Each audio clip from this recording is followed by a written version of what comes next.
مفتی صاحب ہمارے پیارے نبی صلی اللہ علیہ وسلم کا ذریعہ معاش کیا تھا آخری وقت تک؟ بڑا خاندانی سوال، جواب بڑا خاندانی.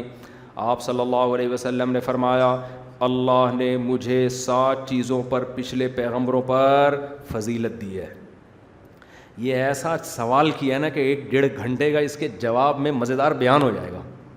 چھوٹے جواب میں مزہ نہیں آئے گا. اب میں کر دیتا ہوں، 1.5 گھنٹے کا نہیں، تھوڑی دیر کا کروں گا. آپ نے گھبرانا نہیں ہے. وہ کیا تھا؟ سب سے پہلے آپ نے گھبرانا نہیں. تو دیکھو اسلام چونکہ آخری مذہب ہے اور محمد صلی اللہ علیہ وسلم آخری نبی ہیں، آپ کے بعد کوئی نبی نہیں آئے گا، اس لیے آپ کو ٹائم کم دیا گیا. عمریں اس زمانے میں وہی 60-70 ہوتی تھی. اگر نوح علیہ السلام کے دور میں آپ آتے تو 1000 سال ملتے آپ کو. آپ صلی اللہ علیہ وسلم جس دور میں آئے اس میں عمریں 60 سے 70 کے درمیان، یہ ایوریج ایج تھی. 40 سال کے بعد پیغمبروں کو نبوت ملا کرتی ہے، تو 63 سال ایوریج ایج میں آپ کی ڈیتھ، انتقال ہوا آپ صلی اللہ علیہ وسلم کا. تو 40 سے 63 کے درمیان ٹائم آپ کو کتنا دیا گیا؟ صرف 23 سال. موسیٰ علیہ السلام کو 1000 سال دیے گئے. کام صرف یہ والی قوم آپ کے ذمے ہے. آئی بات سمجھ میں؟ یہ جو قوم ہے نا یہ آپ کے ذمے. حضرت عیسیٰ علیہ السلام کو عمر دی گئی، کام کیا ہے؟ صرف بنی اسرائیل. موسیٰ علیہ السلام کو صرف بنی اسرائیل. ہمارے نبی کو صرف کتنے سال دیے گئے؟ 23 سال. کام کیا ہے؟ ساری دنیا کے سارے انسان قیامت تک. اس سے بڑا کوئی کام ہو سکتا ہے؟ اس کے لیے ٹائم انتہائی شارٹ. آپ کہیں گے اس میں اس سوال کا جواب کہاں ہوگا؟ جواب آ رہا ہے، جواب آ رہا ہے. تو ٹائم کیا دیا گیا؟ بہت زیادہ، 23 سال. سوری، ٹائم بہت کم دیا گیا، کام بہت زیادہ. وجہ اس کی یہ تھی، یعنی اس کے لیے یہ ضروری تھا کہ آپ کی دعوت کے پیچھے تلوار بھی ہو. پیغمبروں نے دعوت دی، ایمان لے آئے، ٹھیک ہے. نہیں لائے، حکومت کی تم لوگوں نے، ٹھیک ہے جی. بہت سے لوگوں نے پیغمبروں کو ہی شہید کر دیا. حدیث میں آتے ایسے ایسے پیغمبر بھی دنیا میں آئے اور ایک آدمی مسلمان نہیں ہوا کہ ان کو شہید کر دیا گیا. ہمارے نبی کو اللہ نے جہاد کا ایک کام دیا کہ آپ جب دعوت دیں گے نا تو اس دعوت کے پیچھے کیا ہے؟ تلوار ہے. وہ تلوار کافر کو مسلمان بنانے کے لیے نہیں ہوگی. سمجھ میں آ رہی ہے بات؟ یہ تو قرآن میں صاف طور پہ لا اکراہ فی الدین، دین میں زبردستی نہیں ہے.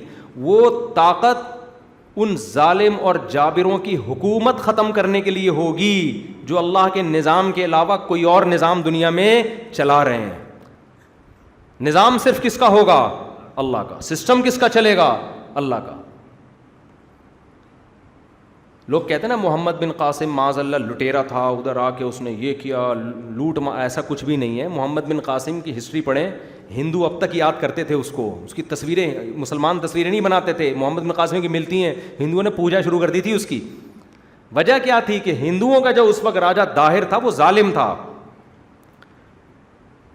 لوگ کہتے ہیں یہ کہ آپ کی زمین ہے نہیں، آپ دوسرے کی زمین پہ جا کے حملہ کرو. تو راجہ داہر کی کون سی وہ زمین تھی؟ وہ بھی تو کہیں سے آیا ہوگا نا. یا وہ نہیں آیا تو اس کے باپ دادا آئے ہوں گے. ہماری اپنی زمین تو صرف وہ تھی جہاں آدم علیہ السلام اور اماں ہوا اور ان کے بچے پیدا ہوئے تھے. باقی تو ساری دوسروں کی تھی.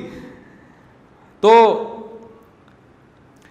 اب یہ جو ہے نا نبی صلی اللہ علیہ وسلم کی جہاد چونکہ بہت بڑی ذمہ داری تھی، تو آپ صلی اللہ علیہ وسلم نے بکریاں بھی چرائیں نبوت سے پہلے، تجارت بھی کی، جو بھی جائز ذریعہ معاش تھا. لیکن نبوت کے بعد آپ صلی اللہ علیہ وسلم کو جو کام دیا گیا وہ دعوت اور تبلیغ کا. تو اللہ نے آپ کے ذمے لگایا کہ نحن نرزقک، اے نبی اب رزق کی فکر آپ کو نہیں کرنی. اب آپ نے تجارت اور آپ نے کاروبار، بزنس، یہ کچھ بھی نہیں. اب رزق کس کے ذمے ہے؟ ہمارے ذمے. کیا مطلب؟ معاذ اللہ کیا لوگوں سے مانگنا ہے؟ معاذ اللہ نہ. ہمارے نبی نے اپنی ذات کے لیے کبھی کسی کے سامنے ہاتھ نہیں پھیلایا. بس اب یہ کس کے ذمے ہے؟ میرے ذمے. روزی کس کے ذمے ہے؟ میرے ذمے. اس میں ایک طریقہ کہ مال غنیمت حلال ہے تو وہ نبی کے لیے بھی حلال ہے. پچھلی امتوں میں حلال نہیں تھا، اس لیے آپ صلی اللہ علیہ وسلم نے فرمایا جعل رزقی تحت ظل رمحی، اللہ نے جب مجھے تلوار دی ہے نا تو میری روزی تلوار کے نیزے کے سائے میں رکھ دی اللہ نے. میری روزی کس میں رکھ دی ہے؟ نیزے کے الفاظ ورڈنگ کتنی زبردست ہے نا بھائی. یہ بھی کہہ سکتے تھے میری روزی اللہ نے مال غنیمت میں رکھ دی ہے کہ جب جنگ ہوگی تو مال غنیمت آئے گا تو میں بھی استعمال کروں گا, گھر والوں کو بھی دوں گا, یہ میری روزی ہے. نہ جعل رزقی تحت ظل رمحی, میرے نیزے کے سائے میں اللہ نے کیا رکھ دی ہے؟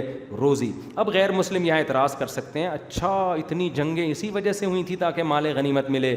بھائی اگر نبی صلی اللہ علیہ وسلم کی طبیعت میں نقل کفر نباشت لالچ ہوتی نا کہ جنگ اس لیے کی کہ آپ کو مال غنیمت ملے, تو آپ صحیح احادیث اٹھا کے دیکھیں, جتنا نبی کے حصے میں مال غنیمت آتا تھا صبح آتا تو شام ہونے سے پہلے سارا صدقہ ہو جاتا تھا, شام کو آتا تھا صبح ہونے سے پہلے سارا صدقہ ہو جاتا تھا. آپ صلی اللہ علیہ وسلم نے اپنے لیے جو لائف اسٹائل اور طرز زندگی انتخاب کیا وہ یہ کہ مال رکھنا نہیں ہے. یہی وجہ ہے کہ 40 دن گھر میں چولہا نہیں جلتا تھا, یہاں تک کہ آپ کی ازواج پریشان ہو گئیں کہ اس غربت میں ہم سے نہیں رہا جا رہا, آپ ہمیں حصہ دیں, ہمیں مال دیں. تو نبی نے کیا فرمایا کہ میرے لیے اللہ نے اسی غربت کو پسند, یعنی اللہ نے تو نہیں, میں نے خود اپنے لیے اس غربت کو پسند کیا ہے. اللہ نے تو آپ کو اختیار دیا تھا, تو اگر اسی غربت میں رہنا چاہتی ہو تو رہو, نہیں رہنا چاہتی تعالینا امتعکن واسرحکن سراحا جمیلا, میں تمہیں رخصت کرتا ہوں, کہیں اور نکاح کرو, وہاں تمہیں پیسے ملیں گے. تو انہوں نے کہا نہیں بھی ہم اسی غربت میں آپ کی زوجہ بن کے رہنا چاہتے ہیں. تو نبی کی سیرت بتاتی ہے کہ آپ صلی اللہ علیہ وسلم کی طبیعت میں لالچ کا عنصر نہیں تھا. باقی اللہ نے آپ کے پھر بھی جو اللہ نے رزق دیا آپ کو بے شک وہ صدقہ کر دیا, وہ تلوار کے سائے میں یہ بتانے کے لیے کہ اسلام میں جہاد کی اہمیت کم نہیں ہے. ہمارے نبی کی جو سورس آف انکم تھی وہ کیا تھا؟ جہاد. یہ فخر کی بات ہے. تبھی تو آپ خوش ہوئے تلوار جب صحابی نے تعریف کی, آپ اتنا خوش ہوئے کہ جو میں ہوں ویسے ہی تم نے مجھے صحیح طور پہ میری تعریف کی ہے تم نے, سمجھتے ہو. تو ٹائم کم تھا نا, اس لیے اس کے پیچھے تلوار ہے کہ اب ابو جہل کو سمجھا دیا 13 سال تمیز کا انسان بن جا, نہیں بن رہا تو بدر میں چلو بھائی ٹھیک ہے نا, کام تو آگے بڑھنا ہے. یہی تھوڑی کہ اب سارے دن زندگی ابو جہل سے ہی نمٹتے رہیں گے بیٹھ کے, کیا خیال ہے بھائی؟ اب یہی تھوڑی کہ پوری عتبہ ابن شیبہ اور وہ جو بڑے بڑے غیر مسلموں کے سردار تھے کچھ کرنے ہی نہیں دے رہے تھے نا. وہ احد کی لڑائی, یہ سارے حملے تو مشرکین نے کیے تھے پہلے, تو احد کی لڑائی ہے, غزوہ خندق ہے, تو سارے وہی کر رہے ہیں. تو بھائی ہمیں تو کچھ کرنے ہی نہیں دے رہے تم, تو پھر تلوار اٹھائی ہے نبی صلی اللہ علیہ وسلم نے. اور آپ نے جب یہ غزوہ خندق آخری لڑائی تھی جس میں مشرکین نے حملہ کیا تھا, وہ جب حملہ ناکام ہوا تو آپ نے فرمایا اب ہم پہل کریں گے, ٹھیک ہے نا. اب کون کرے گا؟ ہم پہل کریں گے, اب ان میں دم نہیں ہے. پھر نبی نے پہل کی اور مکہ فتح ہوا پھر جو ہوا ہے, کیونکہ